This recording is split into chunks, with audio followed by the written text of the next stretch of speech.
Pag-usapan natin yung mga techniques kung paano natin maalala yung ating pinag-aralan. Pwede po natin gawin yung active recall.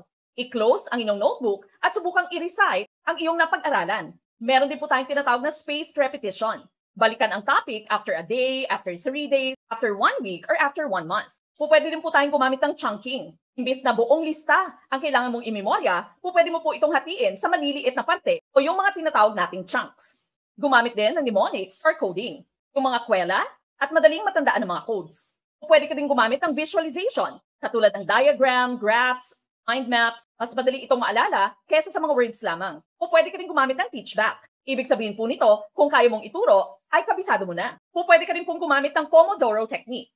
Mag-aral for 25 minutes at mag-rest for 5 minutes. I-apply mo din ang multi-sensory learning. Gumamit ng mata, ng tenga, ng kamay, at ng bibig. Pwede mo din i-connect sa real life kung iyong pinag-aaralan para mas maging meaningful. Pwede mo din bigyan ng quiz ang iyong sarili sa pamamagitan ng mga flashcards or mga drills.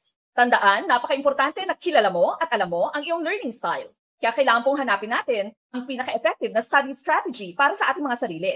Dito po sa Gurong Pinoy, tutulungan namin kayo na maipasa at maitap ang ating licensure examination for teachers. Ito po si Coach Mek ng Gurong Pinoy na nagsasabing maliit man na buti ng mga kaalaman, ang dulo nito ay malaking kaginawaan.